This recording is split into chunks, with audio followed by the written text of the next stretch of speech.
Here's the 30-second lesson on what legends know. Never practice nunchucks in a crowded room. Never eat chole before a road trip. Always take your shirt off before you iron it. Don't take a call near a swimming pool. And don't forget, saving is not investing. Legends don't just save, they invest in mutual funds. Mutual fund investments are subject to market risks. Read all scheme-related documents carefully.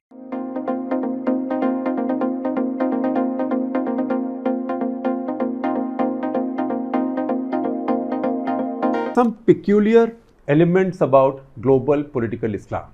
So first of all religions are political. All religions have politics. But at various junctures of time, some are more politicized than the rest. You can always say that there was a history of the Crusades when Christianity was as politicized as Islam. That is no longer the case, although it's nobody's case that Christianity is totally apolitical. But Islam has a continuing thread of politics which carries on through history. And some of that comes from the concept of what is called as Ummah, which is that Muslims are one pan-national nationality or pan-national entity across the world.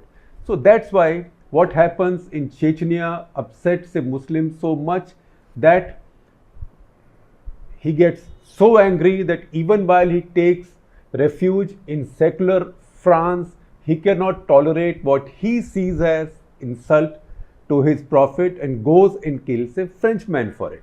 Now, when that happens, Chechen, from a country of just over 1 million Muslims, kills a French school teacher.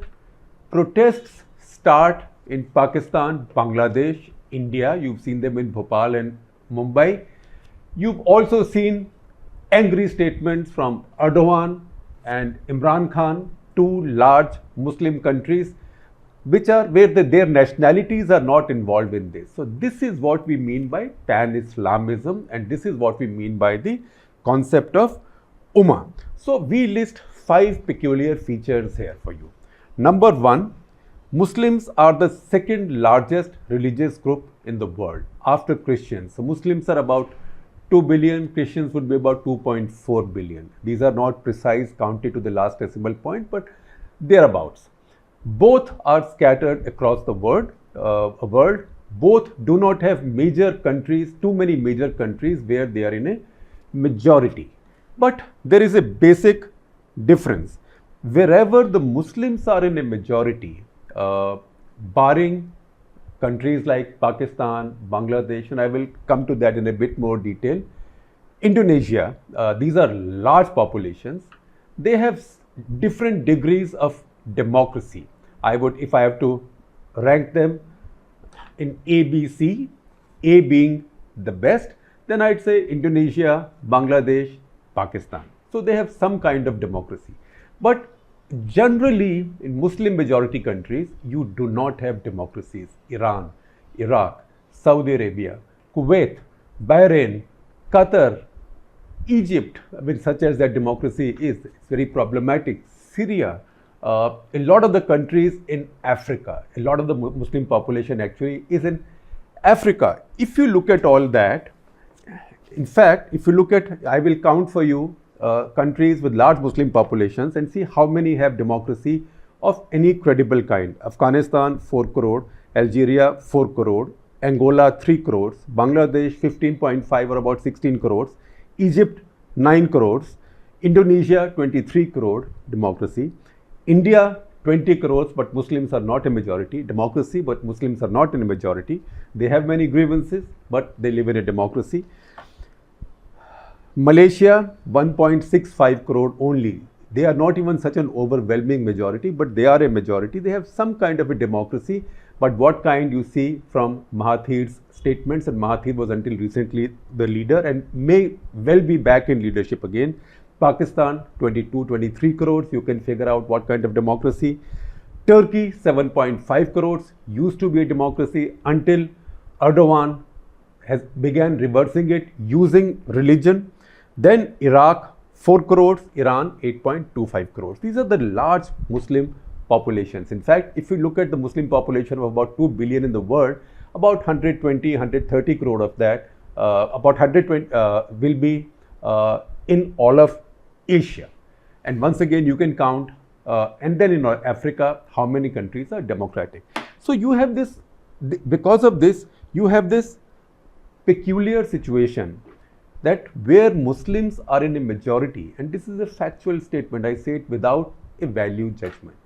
Where Muslims are in a majority, usually either you don't find democracy there, or if you find democracy, usually, not always, there are some honorable exceptions. Indonesia is a good exception, where they still have some democracy, say Pakistan, large Muslim population. Bangladesh again has to be spoken of with qualification because Bangladesh has moved closer to secularism. But generally, you do not have a secular commitment. Now, the flag of Pakistan has a white stripe representing Pakistan's minorities, but you know, it's not as if minorities in Pakistan have the best possible time. And if you have any doubts, don't ask the Hindus and Sikhs, ask the Ahmadiyas, who are actually Muslims, but who've been constitutionally declared to be guilty of apostasy in Pakistan. So you can have some democracy, but secular commitment generally is lacking.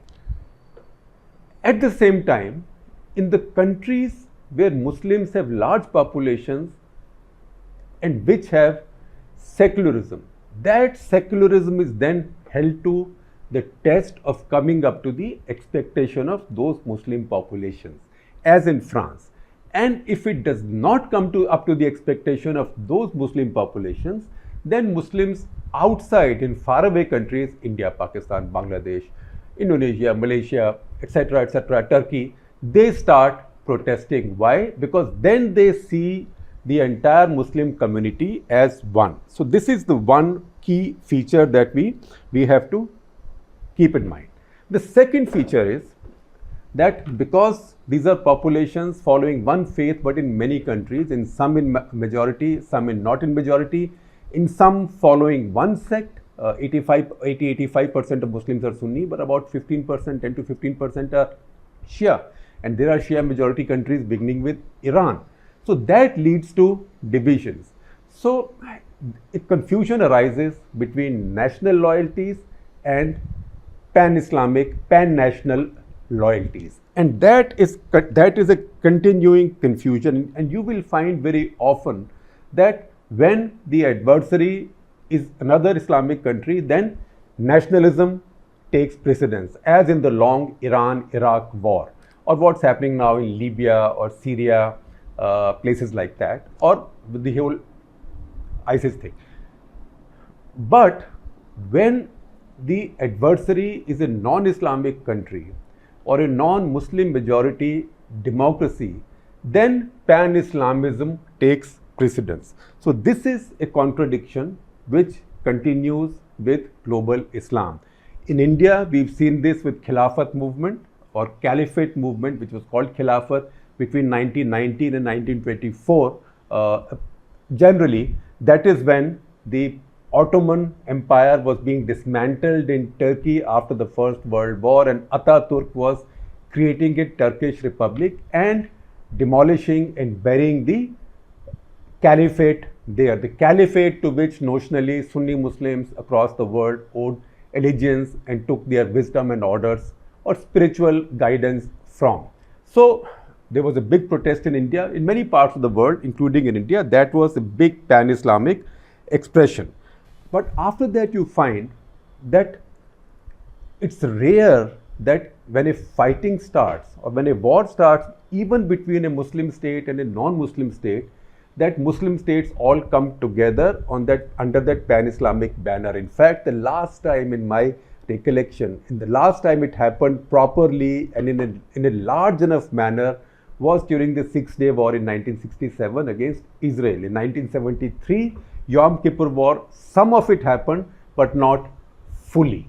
And after that, very little of this has happened. Even Pakistan's wars with India, for example, Pakistan claimed to be may claim to be a great supporter of Ummah, as it now shows in Imran Khan's letters and statements. But the fact is, no country from the Ummah came to Pakistan's aid in any of those wars. Yes, Jordan transferred some F-104s in 1971. Iran, I think under the Shah, gave them some sanctuaries for their fighter planes to hide during the 71 war. But beyond that, did very little for them. So this is the confusion, and this is the set of contradictions that drive this process. The next contradiction is that there is a complete mismatch between the concentration of Muslim populations, or the numbers of people, and the size of the GDP. So the wealth and the population are separated. So the wealth of the Muslim world lies essentially among the Gulf Arab countries. Gulf Arab countries, Saudi Arabia, UAE, Bahrain, Qatar, etc., Kuwait, they have very small populations, whereas Muslim countries with large Muslim populations, Pakistan, Bangladesh, Indonesia, even India, not majority but a large population. India actually has the largest Muslim population for a non-Islamic country, non-Muslim majority country. In all these countries are much poorer compared to Saudi Arabia, Kuwait, etc. So the money is there, the people are here. Religion is one. Now, does that spirit of pan-Islamism mean that these rich countries distribute their riches to their poorer Muslim brethren elsewhere? They don't do that. So what happens is that the Western world has found it easy to keep these countries and their rulers under their, I won't say control, but as their allies within their sphere. To that extent, these large Muslim populations in poorer countries and poor populations feel even more alienated. And that applies to African Muslim populations also, particularly those African nations which were earlier colonies of France, Belgium, the Netherlands, and Britain. And that's why you find a lot of these refugees or migrants, they are not all refugees, from these former colonies in these European countries, their former colonial rulers, not at ease with themselves and trying to find their raison d'etre in life, I'm sorry to use such bad French, elsewhere. And that's why you see this phenomenon like the Francophone Africans from former French colonies and a Chechnyan now all getting involved in angry actions in Europe and elsewhere. Now, the fourth factor is that in most of these richer countries, richer Muslim countries, no dissent is allowed. In fact, now no dissent is allowed even in Turkey, which used to be democracy. How much dissent is allowed in Pakistan? We know so many of Pakistan's dissenters are today exiled. So many are in jail. The owner of Pakistan's largest media group, Mir Shakilur Rahman, has been in jail forever now, it seems, for trumped up charges.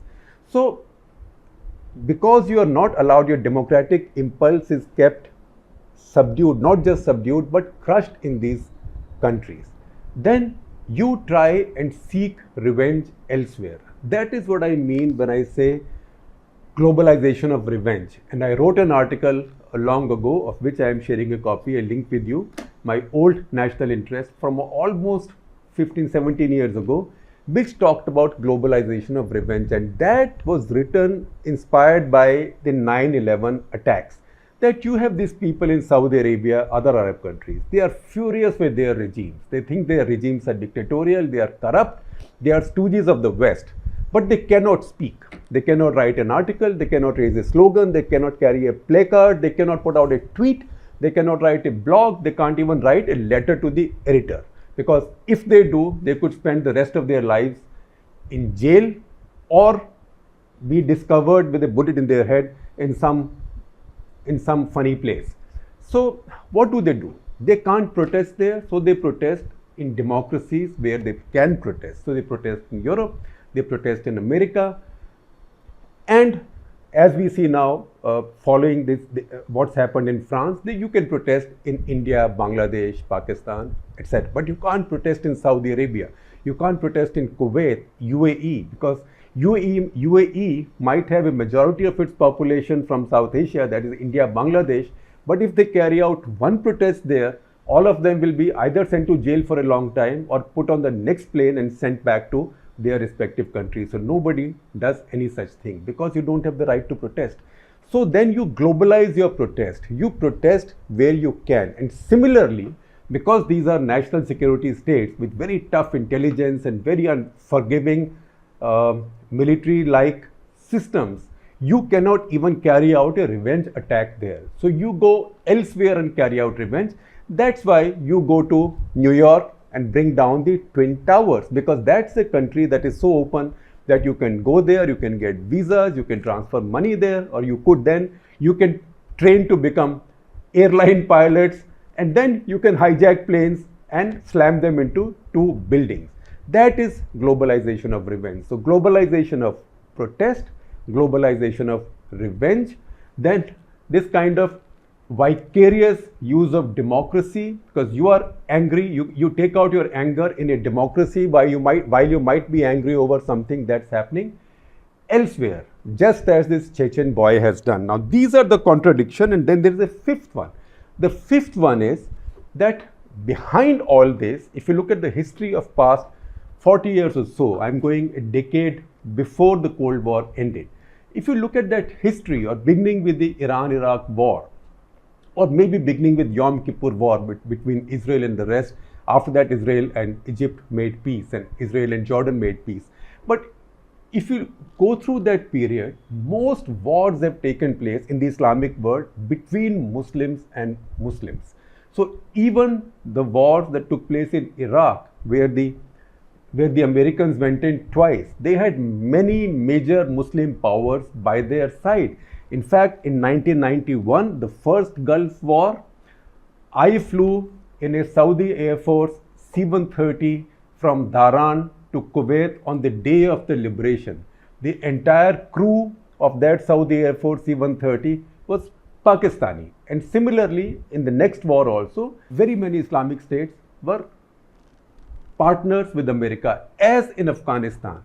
So in fact, the one time you see a lot of the Islamic countries coming together towards a pan-Islamic cause genuinely was in the first jihad in Afghanistan.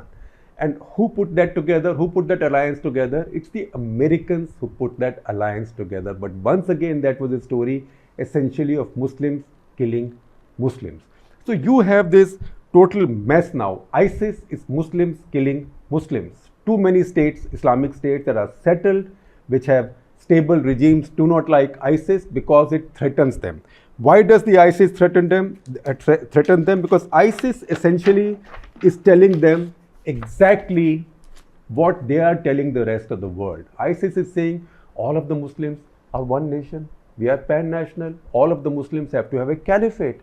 If you have to have a caliphate, we are the caliphate. And what kind of a caliphate is it if you don't follow the Sharia and proper Muslim way of life as we see it? So these are issues that Muslim intellectuals, Muslim thinkers, etc. have to figure out amongst themselves. And it's because of how these issues weaken the Muslim power. Muslims should have a lot of power in this world, but it weakens Muslim power to such an extent that even today they can question Emmanuel Macron in France for what is happening there. They can question any other leader in the democratic world. They can question Narendra Modi if they wish to. But the one leader they cannot question is, or the one country or regime they cannot question is, the one that's carrying out, and it's all documented, the most serious and egregious excesses and atrocities on Muslim people. I'm talking about the Chinese and the Uyghurs. If pan-Islamism was genuinely a strong entity, they would have had the ability to speak up about that. But they don't do that. They can only do it, remember, about democracies.